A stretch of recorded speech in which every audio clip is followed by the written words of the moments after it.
Yo, what's up guys, welcome back to my YouTube channel. Jadi di video kali ini gua bakal membahas tips jago main Hellcard. Sebenarnya konten ini tuh sama aja kayak konten guide. Cuman bedanya di video ini gua cuma ngasih poin pentingnya aja cuy. Ibaratkan gua merangkum konten guide menjadi 5 bagian penting aja cuy. So, tanpa basa-basi lagi, langsung saja kita mulai dari penjelasan skill hero Hellcard. Pasif Race Advantage. Jadi pasifnya si HC itu adalah kalau misalkan ada musuh yang nyerang si HC pakai skill CC, nanti musuh tersebut bakal menerima silent selama 1,5 detik. Bang, silent itu apa bang? Jadi silent itu adalah diem. Musuhnya masih bisa gerak sih, cuman dia tidak bisa menggunakan skillnya. Contohnya seperti si Edora ini, dia akan nyerang si HC pakai skill CC. Nah, otomatis dia bakal terkena efek silent selama 1,5 detik. Dan ingat, pasif ini memiliki cooldown selama 4 detik. Kalau pasif lu lagi cooldown, ya musuhnya gak bakal kena silent cuy. Skill 1, Shadow Transition. Jadi di dalam skill ini, HC bisa teleport dan musuh yang berada di dekat HC bakal terkena efek slow. Tapi kalau lu lagi berada di dalam mode ultimate, musuh yang terkena skill 1 ini bakal terkena efek silent. Oh iya, pas lu pakai skill ini juga, HC akan mendapatkan 1 stack Deadly Stinger. Yang ini nih, nanti lu bakal dapat 1 stack kalau lagi pakai skill 1 si Hellcurt. Skill 2, Deadly Stinger. HC bisa mendapatkan stack Deadly Stinger ketika ia menggunakan Basic Attack. Ketika HC menggunakan skill 2, HC akan menyerang musuh menggunakan jarum. Semakin banyak stack Deadly Stinger, maka akan semakin sakit juga damage dari skill 2-nya. Ultimate Dark Nightfalls. Di dalam skill ini, HC bisa mematikan layar HP musuh selama 3,5 detik. Ketika HC sedang berada di dalam skill ini, HC akan mendapatkan 10% attack speed dan 65% movement speed selama 8 detik. Oke, tadi kita sudah membahas seputar hero HC dari skill, emblem, sama build-nya. Nah, sekarang kita bakal langsung masuk ke pembahasan 5 tips jago main Hellcard. Tips yang pertama adalah pastikan stack penuh sebelum menggunakan skill 2. Kalian semua pasti pada tahu kan kalau damage HC itu berada di dalam skill 2-nya. Seperti yang udah gua bilang tadi, bahwa skill 2 HC itu bisa di stack. Semakin banyak stacknya, maka akan semakin besar juga damage yang diberikan. Jadi poin yang bisa kita ambil sih, jangan menyia-nyiakan stack. Soalnya 1 stack pun damage-nya sakit banget cuy. Kenapa HC farmingnya kenceng? Ya karena dia bisa memanfaatkan 4 stacknya. Kalau stacknya udah penuh, baru kalian bisa pakai skill 2 supaya damage-nya maksimal. Oleh karena itu, gua saranin kalau lagi farming jangan lupa kumpulin 4 stacknya dulu, baru kalian bisa pencet skill 2-nya.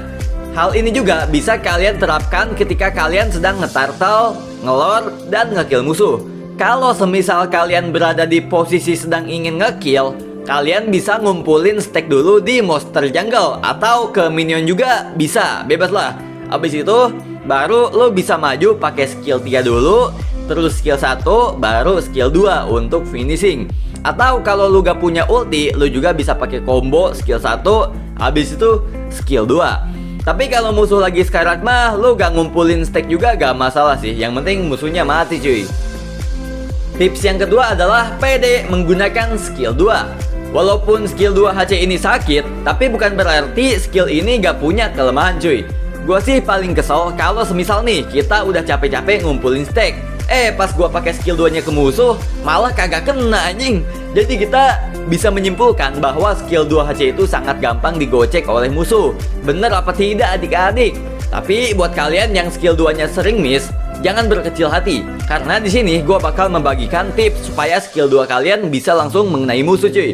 Caranya ya tinggal pede aja cuy. Kalau mau ngekill musuh, jangan banyak mikir, langsung aja maju, terus skill 2. Dan ingat, pas lu maju, lu kudu bener-bener langsung pakai skill 2 cuy, supaya musuhnya kaget. Untuk masalah jarak dan posisi pun sangat berpengaruh. Jadi sebelum pakai skill 2, usahakan lu itu harus mendarat di dekat musuh. Makin dekat makin bagus. Terus untuk masalah posisi, di sini lu jangan ngambil posisi miring, karena nanti musuhnya bakal gampang menghindar, kecuali lu sedang berdempetan. Kalau mau enak, gua saranin lu harus ngambil posisi sejajar seperti ini. Dijamin musuh gak bakal bisa menghindar cuy. Tips yang ketiga adalah gunakan ultimate sesuai kondisi. Asal kalian tahu cuy, ultimate HC ini fungsinya bukan hanya untuk membutakan lawan saja, tapi ultimate HC itu banyak fungsinya cuy. Fungsi yang pertama, ketika HC sedang menggunakan ultimate, dia bisa menciduk hero tipis tanpa sepengetahuan tim musuh. Fungsi yang kedua, ketika HC menggunakan ultimate, dia bisa speed push tanpa sepengetahuan musuh. Dan fungsi yang ketiga adalah ketika sedang menggunakan ultimate, tim akan diunggulkan ketika pada saat sedang nge-war. Intinya ya gunakan ultimate HC dengan bijak. Soalnya di dalam ultimate ini banyak sekali fungsinya. Misalkan kalau lu sedang di posisi nge-push, lu bisa pakai ultimate ini. Atau kalau lu mau nge-war atau ngebantu temen, lu juga bisa pakai ulti ini cuy. Oleh karena itu jangan sia-siakan ultimate ini dan gunakanlah sesuai kondisi guys. Jangan lupa pakai ulti buat kabur kalau situasi sedang terpojok. Tips yang keempat adalah hit and run. Hit and run itu artinya apa sih? Jadi hit and run itu artinya tabrak lari cuy. Ini adalah sebuah strategi yang sering digunakan oleh user HC. HC itu merupakan hero yang gak cocok kelamaan di war karena darahnya tipis.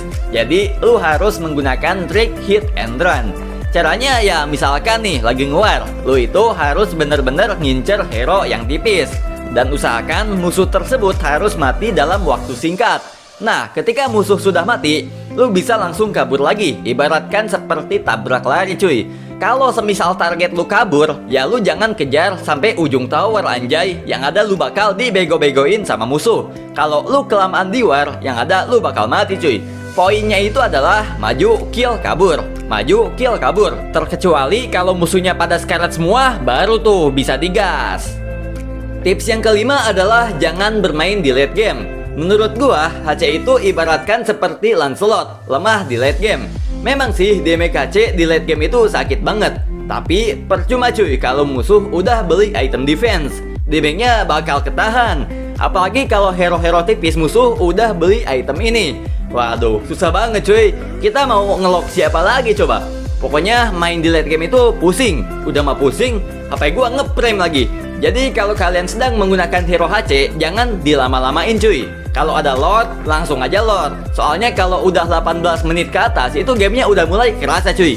Makanya untuk menghindari comeback, gua sarankan jangan bermain di late game. Jika kalian masih bingung sama build dan emblem Hellcar, di sini kalian bisa menggunakan build yang gua rekomendasikan. Item pertama ada DHS, supaya skill 2-nya sakit. Item kedua ada sepatu anti mage. Item ketiga ada Malefic. Item keempat ada Hunter Strike. Item kelima ada Endless Battle. Dan item terakhir menyesuaikan, bisa Thunderbell atau Immortal. Gua sih biasanya kalau di musuh banyak hero yang ngeburst, gua pakainya Immortal. Tapi kalau musuhnya normal, ya pakai Thunderbell juga udah oke sih. Sedangkan untuk emblemnya, kita di sini bisa menggunakan emblem Assassin. Sepatunya dinaikin 3 kali. Penetrationnya ditambahin 3 kali. Dan jangan lupa yang paling bawah pilih Killing Spree. Kalau kalian pengen emblem jungle, ini dia yang gua rekomendasikan. Bang, di meta sekarang bagusan pakai emblem assassin atau pakai emblem jungle? Ya jelas lah bagusan pakai emblem jungle. Soalnya kalau diaduin udah kalah jauh cuy levelnya, gak seimbang. Oke guys, segitu aja tipsnya. Kalau kalian suka dengan video ini jangan lupa like, comment, dan subscribe ya guys ya. Oke, mantap.